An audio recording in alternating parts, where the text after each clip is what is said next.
Good morning and a very, very happy morning. We are reading Letting Go, written by David R. Hawkins. We are starting with the chapter number 3, page number 26, and the title है Anatomy of Emotions. बहुत सारी complicated, human emotions के बारे में psychologies दी गई हैं. उसमें बहुत सारे symbology हैं, परिकल्पनाएं हैं, references हैं, methodology यानी पुरानी कथाएं हैं, hypnosis हैं. बहुत सारे स्कूल हैं साइकोथेरेपी के, डिफरेंट डिफरेंट एम्स हैं, डिफरेंट मेथड हैं. तो राइटर कहता है कि हम यहाँ पे सबसे सीधा साधा रास्ता देखेंगे इमोशंस के नक्शों का, मैप का, जो कि सब्जेक्टिव एक्सपीरियंस से आप वेरीफाई कर सकते हो और जिसको ऑब्जेक्टिव टेस्टिंग से वेरीफाई किया जा चुका है. तो सबसे पहले इमोशंस का गोल क्या है? सर्वाइवल. साइकोलॉजी के किसी भी पहलू से अगर आप उसको देख लें तो सबसे पहले प्राइमरी ह्यूमन गोल क्या है? सर्वाइवल, अपने आप को बचाना. हर इंसानी इच्छा ये इंश्योर करती है कि मैं ठीक ठाक रहूं, मैं बचा हुआ रहूं और मेरे से जो आइडेंटिफाइड लोग हैं, परिवार हैं, लव्ड वंस है, कंट्री है, ये सारे बचे हुए रहें. इंसानी डर जो है ना, वो अपनी ये जो बॉडी है, इसका जो शरीर है, जो हमारा अपना, उसका सर्वाइवल, उससे बिल्कुल आप समझिए हम ऑब्सेस्ड है, क्योंकि हमें बॉडी चाहिए अपनी खुद की एग्जिस्टेंस को एक्सपीरियंस करने के लिए. क्योंकि हम इंसान अपने आप को अलग थलग मानते हैं, डिफरेंट मानते हैं, इसलिए हम लिमिटेड फील करते हैं. बॉडी से रिलेटेड मानते हैं, इसलिए लिमिटेड फील करते हैं. बॉडी की कितनी रीच होगी आप सोचो. तो हम हमेशा स्ट्रेस में रहते हैं, हमेशा सेंस ऑफ लैक में रहते हैं, कमी में रहते हैं. और ये बहुत ही कॉमन है इंसानी फितरत के अंदर कि हम हमेशा अपने से बाहर देखते हैं संतोष को, अपनी ज़रूरतों को. और इसके कारण क्या होता है? हम हमेशा वल्नरेबल रहते हैं, डरे हुए रहते हैं, क्योंकि हम अपने आप को हमेशा इनसफिशिएंट समझते हैं. And that's so true. तो ये माइंड क्या है? मेरे गुरु हमेशा मुझे बोलते हैं, विपश्यना इसको बोलती है, एक सर्वाइवल मैकेनिज्म है. और ये सर्वाइवल मैकेनिज्म काम कैसे करता है? इमोशंस पे. ये सोच हमें कहाँ से आती है? ये कर लें, वो कर लें, ये सब कहाँ से जनरेट होती हैं? इमोशन से, भावनाओं से. और इमोशंस जो हैं ये आपके सोच का एक उपज होने का कारण है. आप कितना भी सोच लें, एक इमोशन आपके ऊपर हावी होगी ना, तो ये सारा कुछ ढह जाएगा. तर्क वितर्क रीज़न जो ये हमारा माइंड यूज़ कर रहा होता है, ये अपनी इमोशनल सेटिस्फैक्शन को पाने के लिए कर रहा होता है. राइटर कहता है पेज नंबर 27 पे कि हमारा जो माइंड है वो बहुत सारे तर्क वितर्क निकाल लेता है, ताकि जो आपकी इमोशंस हैं वो उसको सेटिस्फाइड कर सके. इस तर्क वितर्क के अंदर जो आपकी इमोशंस हैं, ये आपको लगता है एक्सपीरियंस नहीं कर रहे हो, इग्नोर हो गई हैं या आप भूल चुके हो. आप इस चीज़ से अनअवेयर होते हो कि आप जो भी एक्शन कर रहे हैं ना, जो भी अपने आप को एक पॉसिबल रीज़न दे रहे हो कि मैं ये इसलिए कर रहा हूँ, ये कहीं न कहीं आपको पता भी नहीं है कि आप इसको क्यों कर रहे हो. आपको मालूम है, मैं सारा दिन काम करती रहती हूँ. I need to be the best, the best, the best. जब मैं ये पहली बार बुक पढ़ रही थी तो इस पे मैंने डिस्कशन की, तो पता है पीछे क्या था? बहुत सारे घर में बच्चे थे, सब गोरे चिट्टे, और मैं सांवली थी. मेरी एक और कज़न भी थी. नानी कहती थी इसकी शादी में पैसे ज़्यादा लगेंगे, इसकी शादी देरी से होगी, ये सांवली है, ये वो. तो मैं कहती थी सांवले तो क्या, we are going to be the best. और वो बेस्ट पाना, ताकि सारे कज़न से बेटर दिखना, पंजाब के अंदर सुंदर क्लासमेट्स के अंदर बेस्ट दिखना, वो एक emotion to prove that I am the best made me work. I became the best, became famous. लेकिन अंदर से उसके बाद में भी तर्क वितर्क कितना भी कर लूँ कि मैं इसलिए कर रही हूँ, उसलिए कर रही हूँ, पर अंडरलाइंग इमोशन ये है that I need to be the best. तो राइटर कहता है कि सिंपल वे टू बिकम चेतन, conscious of your emotional goal. किसी भी एक्टिविटी के पीछे जो है ना, अपने आप से पूछो कि मैं ये किस लिए कर रहा हूँ, व्हाट फॉर, कि मैं क्यों कर रहा हूँ. बार बार पूछो जब तक कि उसके नीचे बेसिक फीलिंग निकल के ना आए. अब यहाँ पे एक एग्जांपल है, किसी व्यक्ति को एक महंगी गाड़ी चाहिए, कैडिलैक। माइंड उसका एक बड़ा लॉजिक रीज़न दे रहा है कि भाई स्टेटस चाहिए, रिकग्निशन चाहिए, रिस्पेक्ट चाहिए। और फिर पूछो, ये स्टेटस किस लिए चाहिए, रिस्पेक्ट, अप्रूवल फ्रॉम किस लिए चाहिए? टू एंश्योर कि भाई फीलिंग ऑफ सिक्योरिटी। फिर पूछो कि भाई ये सिक्योरिटी किस लिए चाहिए? To feel happy. फिर पूछो किस लिए चाहिए, वो भी अंदर मालूम पड़ेगा कि वहाँ पर है feeling of insecurity, feeling of lack of fulfilment. हर एक्टिविटी जो हम कर रहे हैं, हर इच्छा जो हमारी है, उसमें बेसिक गोल क्या है कि हम कोई ना कोई प्रकार की अपने इमोशंस को सेटिस्फाई करना चाहते हैं, और कोई गोल ही नहीं है। देन टू ओवरकम डर, मैं इससे बाहर निकल जाऊं और या मुझे इससे खुशी मिल जाए। हमारी हर इमोशन, हर भावना पता है किससे कनेक्टेड है? कि हमारा सर्वाइवल हो, और इन रियलिटी ये इमोशन खुद एक्चुअली कॉज हैं जिससे हमें डर लगता है, और हम सारा दिन सिक्योरिटी खोजते रहते हैं, सारा दिन सुरक्षा, सेटिस्फैक्शन खोजते रहते हैं, driven by the fear of survival, driven by so many emotions inside us. David R Hawkins की जो और बुक्स हैं, power versus force, the hidden determinants of human behaviour, ये बुक्स साइंटिफिक बेसिस पे आपको बताती हैं कि किस प्रकार से हम अपने इमोशंस को यूज़ करते हैं, and how it consumes us, and हम इसके प्रति चेतनता का हमारा लेवल क्या है। पेज नंबर 28 पे राइटर लिखता है कि जो भी चीज़ इस दुनिया में है वो एक एनर्जी को एमिट करती है, चाहे वो पॉजिटिव हो चाहे नेगेटिव। इंट्यूटिवली ना हमें ये पता होता है कि भी फ्रेंडली पॉजिटिव पर्सन कौन है, फ्रेंडली, जेन्युइन, कंसिडरेट, और नेगेटिव कौन है, ग्रीडी, डिसीटफुल, हेटफुल।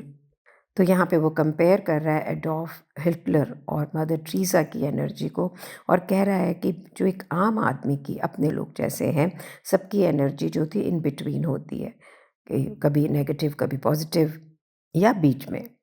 और कहता है सिर्फ इंसान नहीं, म्यूज़िक, जगह, बुक्स, एनिमल्स, इंटेंशंस, आपके जो मन में चल रहा है, ज़िंदगी का हर पल, हर चीज़ एक एनर्जी को एमिट कर रहा है, और इसे आप कैलिब्रेट कर सकते हैं, इसके एसेंस को और इसकी सच्चाई को। और इसका एक पैटर्न है, जैसी एनर्जी है वैसी ही एनर्जी आपकी ज़िंदगी में वापस आएगी। और फिर कुछ साइंटिफिक रेफरेंसेस देते हुए राइटर बोलता है कि जितने आप चैतन्य होते हैं वैसा ही पैटर्न आप अट्रैक्ट करते हैं। जो फुल एनलाइटनमेंट की एनर्जी, जिसको 1000 पे गिनते हैं, वो एनर्जी बताते हैं जीसस क्राइस्ट, बुद्धा, कृष्णा। सबसे लोवेस्ट लेवल की जो एनर्जी है वो है शेम, शर्म होने की, जिसको 20 है, which is close to the death, representing bare survival. Courage यानी जहाँ से हम कुछ एक स्टेप लेते हैं, उसको हम 200 के लेवल पे गिनते हैं। ये क्रिटिकल पॉइंट है, यहाँ से हम नेगेटिव से पॉजिटिव एनर्जी की तरफ चलते हैं। Energy of integrity, being truthful यानी सच्चा होना, एम्पावरमेंट, सशक्तिकरण होना, having a capacity to cope, ये सारी चीज़ें करेज के बाद में आती है। इसके नीचे, करेज के नीचे की जो एनर्जीज़ हैं वो डिस्ट्रक्टिव एनर्जी हैं। एक मसल टेस्ट किया गया इंसानों के ऊपर, उससे 1 मिनट में आधे सेकेंड्स में पता लगा कि अगर आपकी एनर्जी 200 पॉइंट से नीचे होती है तो इंस्टेंटली आपके मसल वीक महसूस करते हैं, और जैसे ही आपकी एनर्जी 200 पॉइंट के ऊपर जाती है आपके मसल स्ट्रेंथन फील करते हैं।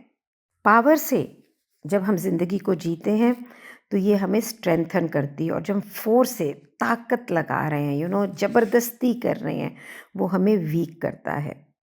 करेज से ऊपर यानी 200 पॉइंट से ऊपर के जब इमोशंस में होते हैं तो लोग हमसे मिलना चाहते हैं, क्योंकि हम उन्हें एनर्जी देते हैं, पावर देते हैं, हमारे पास गुडविल होती है उनके प्रति।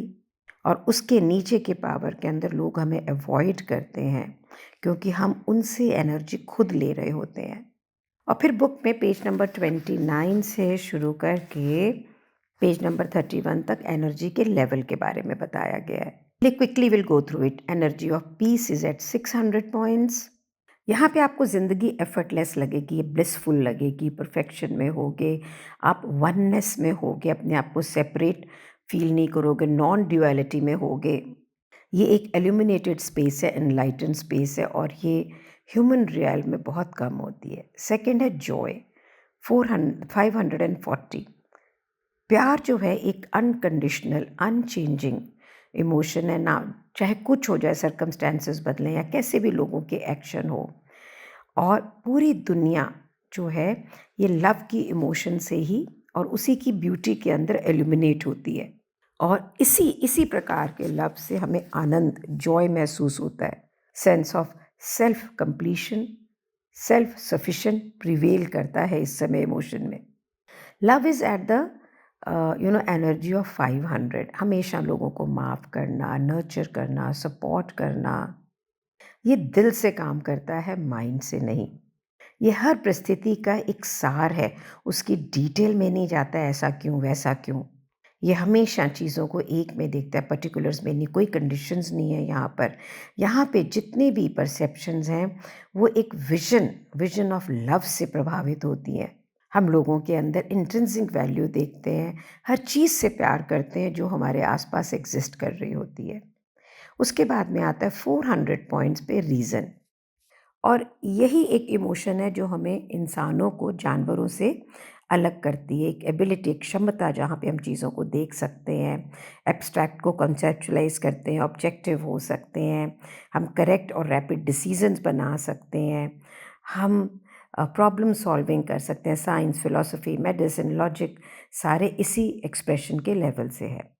फिर हम आते हैं acceptance. This is at 350 degree energy पे। ये एनर्जी इजी गोइंग है, लेड बैक है, एक लयता में है, हारमोनियस है, फ्लेक्सिबल है, सबको इंक्लूसिव लेके चलता है। यहाँ पे कोई इनर रेजिस्टेंस नहीं है। ज़िंदगी गुड है, आप भी अच्छे हो, मैं भी अच्छे हूँ, मैं फील करता हूँ कनेक्टेड, और ज़िंदगी को ज़िंदगी की टर्म पे जीता हूँ अपने लिए। There is no need, no blame game, nothing. Wow, I think most of us are going yo yo over there. यहाँ पर नीचे ऊपर चलते हैं हम लोग। Then is the willingness, that 310। यहाँ पे जो एनर्जी है ये एक पॉजिटिव एटीट्यूड के साथ में है। ये सब प्रकार के एक्सप्रेशंस को वेलकम करता है, फ्रेंडली, हेल्पफुल रहता है, वांट टू असिस्ट, और सीख करता है कि मैं सर्विस में हूँ। 250 डिग्री पे है न्यूट्रलिटी। ये यहाँ पर है कि ज़िंदगी यहाँ पे आपको जो उसके रास्ते दिख रहे हैं वो थोड़े कंफर्टेबल दिख रहे हैं, प्रैग्मेटिक दिख रहे हैं। अभी भी आप बहुत इमोशनल नेगेटिविटी की तरफ नहीं जा रहे हो। You are okay the way it is. आपकी कोई रिजिड पोजीशंस नहीं है, आप जजमेंटल नहीं हो, आप नॉन कॉम्पिटिटिव हो, you are easy with people, you are easy with yourself. Guys, ये सब पढ़ रहे हैं ताकि आप अपने आप को देखो कि आप कहाँ पे हो। Then we come at the courage, that's 200 degree. Energy says, I can do it. मैं determined हूँ, excited हूँ about life, productive हूँ, independent हूँ, self empowered हूँ, effective हूँ, और effective action इस emotion में possible है। इसके बाद आता है प्राइड, अहम, ईगो, 170 पे। My best, my way is the best way. जो मैं कर रही हूँ वही ठीक है। यहाँ पे एक डिज़ायर है रिकग्निशन की, यहाँ पर एक स्पेशलनेस की डिज़ायर है, परफेक्शनिज्म, दो बेस्ट होना चाहिए, I am better and I am superior. अब देखो, करेज के नीचे हम अपने आप से प्रभावित होते चले जा रहे हैं। Then is the anger. ये एनर्जी आती है जहाँ पे हम अपने, इसका जो सोर्स है ना वो है डर, और उस डर को हम एलिमिनेट करना चाहते हैं फोर्स से, थ्रेट से, अटैक से। ये बहुत ही इरिटेबल है, ये बहुत ही बिटर है, वॉलेटाइल है, रिजेंटफुल है, and I will show you कैसे कर रहा है मैं, I will get even with you. That is what is the emotion of anger. And then anger से भी नीचे आता है emotion of desire at 125 people. हमेशा ये देखना मैं कैसे गेन करूँ, क्या एक्विजिशन लूँ, मैं कैसे खुशी मिलेगी मेरे को, सब चीज़ों को कुछ ना कुछ लेके आना अपनी तरफ, और हमेशा कहीं भी संतोष पे नहीं होना, कभी सेटिस्फाइड नहीं, सारा दिन क्रेविंग है, मुझे ये होना चाहिए, मुझे ये दे दो, मुझे ये चाहिए, मुझे ये दे दो। That is what is desire. Fear is at 100। This energy sees danger, और ये खतरा आपको फिर हर जगह नज़र आता है। आप चीज़ों से अवॉइड करते हो, डिफेंसिव रहते हो, प्रीऑक्यूपाइड रहते हो अपनी सिक्योरिटी के अंदर, पोजेसिव रहते हो, जेलस रहते हो, रेस्टलेस रहते हो और एंग्शियस एंड विजिलेंट रहते हो। Are you this? And then fear से भी नीचे की जो इमोशन है वो है ग्रीफ, हेल्पलेसनेस, डिस्पेयर। क्या करूं, रिग्रेट है, अगर मेरे पास ये होता तो वो होता, ये होता तो ऐसे करता, डिप्रेशन, सैडनेस, लूजिंग, मोनफुल, ये सब आते, मैं तो कर ही नहीं सकती ज़िंदगी में कुछ। इसके भी नीचे है एपैथी, दैट इज़ 50 पे। ये एनर्जी करेक्टराइज्ड है, बिल्कुल कोई भी आशा नहीं है, बिल्कुल ऐसे जैसे हम मरे समान हो। किसी के साथ होंगे तो उसकी एनर्जी भी आप खींच लोगे। मैं कर ही नहीं सकती, who cares, nobody thinks about me. ऐसी इमोशनल स्टेज में जनरली गरीबी होती है। This is apathy.